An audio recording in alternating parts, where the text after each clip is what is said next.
ایک فقیر تھا، ملنگ درویش، اللہ کا بندہ. اس کی عادت یہ تھی کہ اپنے ڈیرے پہ آنے والوں کو کھلاتا، ان کو پلاتا، ان کی ضروریات کا خیال رکھتا، لیکن ان کو مالی آسودگیاں نہیں تھیں. ہوتا یہ تھا کہ بعض اوقات لوگ آتے تو ادھار لے کر کے وہ لوگوں کو کھلا دیتا. خیر، چونکہ فقیر کا مزاج یہ ہوتا ہے کہ لوگ آئیں اس کے ڈیرے سے کھائیں. بابا بلے شاہ نے بھی کہا تھا نا، اٹ کھڑک کے دکڑ وجے تتا ہوئے چلا، آن فقیر کھا کھا جاون راضی ہوئے بلا. یہ فقیروں کا مزاج ہے. تو جو بھی آتا اس کے ڈیرے سے کھاتا، اور وہ ادھار اٹھا اٹھا کے لوگوں کی ضروریات کو پورا کرتے رہتے. وقت آخر آ گیا، جن لوگوں نے ادھار دیا تھا وہ سارے تقاضا کرنے آ گئے. اب بابا جی کو کیا فکر لاحق ہے کہ یہ میرے مہمان ہیں اور میں ان کو کچھ پیش کرنے کی صلاحیت نہیں رکھتا. ایک بچہ تھا، وہ کچھ سامان بیچ رہا تھا، پتیسا بیچ رہا تھا یا کوئی اور چیز بیچ رہا تھا. اس نے گلی سے گزرتے ہوئے آواز لگائی، خادم کو کہے سے بولا کے لاؤ. کہا تم بیچ رہے ہو تو میرے مہمانوں کو کھلا دو. بچہ بڑا خوش ہوا کہ میں سارا دن گلیوں میں گھوم کے یہ پتیسا بیچنا تھا، اب یہ ایک جگہ ہی سارا فروخت ہو گیا تو یہ تو موج لگ گئی، میں جلدی گھر چلا جاؤں گا، میری ماں خوش ہوگی. تو سارا ان مہمانوں کو کھلا دیا گیا. اور اس کے بعد کہا بابا جی پیسے؟ کہا تم بیٹھ جاؤ، جب ان کو ملیں گے تو تجھے بھی مل جائیں گے. وہ بیٹھ گیا، 2 4 10 منٹ بیٹھا تو بچہ تھا پھر کھڑا ہو گیا، بابا جی پیسے؟ کہا جب ان کو ملیں گے تو تجھے بھی مل جائیں گے.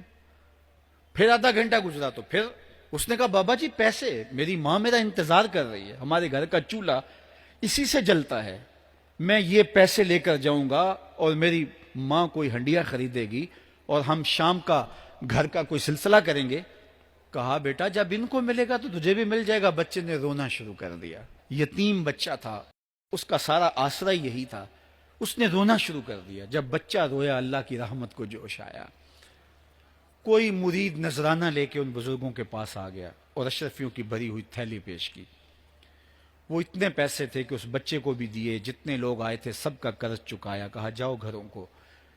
تو سب نے کہا بابا جی ہم صبح سے بیٹھے ہوئے تھے تو یہ نذرانہ دینے والا صبح سے نہیں آیا تو اب کیسے آ گیا؟ کہا صبح سے تمہارے اندر کوئی رونے والا نہیں تھا، ایک رونے والا آیا تو باقیوں کا بھی کام بن گیا. بعض اوقات کسی ایک شخص کی وجہ سے باقیوں کی خطائیں بھی معاف ہوتی ہیں. آج ہم اجتماعی طور پہ تا حد نظر اندر باہر اوپر نیچے اتنے لوگوں کے ہجوم میں اللہ کی بارگاہ سے یہ توقع رکھتے ہیں کہ مالک کتنے ہجوم میں کوئی ایک تو ہوگا جو تیرا لاڈلا ہوگا، کوئی ایک تو ہوگا جو تیرا بہت قریبی ہوگا، کوئی ایک تو ہوگا جس پہ تیری رحمتیں برسیں گی. تو مالک اس کے صدقے سے ہماری خطائیں بھی معاف کر دے، ہمارے گناہ بھی معاف کر دے. کوئی ایک رونے والی آنکھ مل گئی تو باقیوں کا بھی کام بن جائے گا. اٹھ فریدا ستیا تے میلہ ویکھن جا، وت کوئی بخشیا مل جاوے تے توں ہی بخشیا جا. میرے مالک ہم سب کی خطائیں معاف کر دے، ہم سب سے درگزر فرما اور ہم سب کے باطن کو ستھرائیاں دے دے، ہمارے اندر کو پاکیزگیاں دے دے. بہت وقت میں نے اور آپ نے صاحب گزار لیا، تیزی کے ساتھ زندگی بیت رہی ہے. میں اگر اپنے آپ کو دیکھوں تو میری زندگی کتنی بہاریں کاٹ چکی ہے. اگر آپ اپنے آپ کو دیکھیں، کوئی 60 سال، کوئی 20 سال، کوئی 25 سال، زندگی تیزی کے ساتھ گزر رہی ہے. بندہ جب سوچتا ہے کہ میں 40 سال کا ہو گیا ہوں تو آگے میری زندگی کے اگر 30 سال بھی ہیں تو 30 سال تو کافی ہیں، لیکن وہ پیچھے اگر پلٹ کے دیکھے تو 40 سال یوں گزر گئے جس طرح چٹکی بجائی جاتی ہے. جب چٹکی بجانے کے وقت میں 40 سال گزر گئے محسوس ہوتے ہیں تو جو باقی 30 سال اگر ہوئے بھی وہ تو گمان ہے میرا، وہ تو گمان ہے آپ کا. ہمیں تو ایک سانس کا بھی نہیں پتا. پوچھا گیا زندگی اور موت کے بارے میں کیا خیال ہے؟ کہا فجر پڑی ہے، پتہ نہیں ظہر پڑھ سکیں گے یا کہ نہیں. کہا اتنی لمبی امیدیں لگائے بیٹھے ہو. کہا ظہر پڑی ہے، پتہ نہیں عصر پڑھنے کا موقع نصیب ہوتا ہے کہ نہیں. کہا یہ بھی طول عمل ہے. ایک بولا عصر پڑی ہے، پتہ نہیں مغرب پڑھ سکیں گے یا کہ نہیں. کسی نے کہا ایک رکعت پڑی ہے، پتہ نہیں دوسری رکعت بھی پڑھنا نصیب ہوتی ہے یا نہیں. کہا یہ سب تمہارے منہوں کی باتیں ہیں. میں تو کہتا ہوں ایک طرف سلام پھیرا ہے، پتہ نہیں دوسری طرف سلام بھی پھیر سکیں گے یا کہ نہیں. کیا موت اتنی قریب نہیں ہے؟ ہم نے اپنی آنکھوں کے سامنے لوگوں کو جدا ہوتے یوں نہیں دیکھا ہے. ہم کہتے ہیں اس کی خبر سنا رہے ہو موت کی، یہ تو میں نے ابھی سبزی والی دکان پہ دیکھا تھا. لیکن جب موت آتی ہے تو ایک لمحے کا تقدم اور تاخر نہیں ہوتا.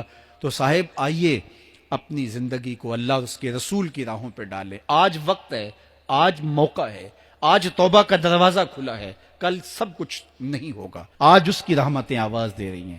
آج وقت ہے، وقت پر کافی ہے ایک قطرہ بھی آب خوش ہنگام کا.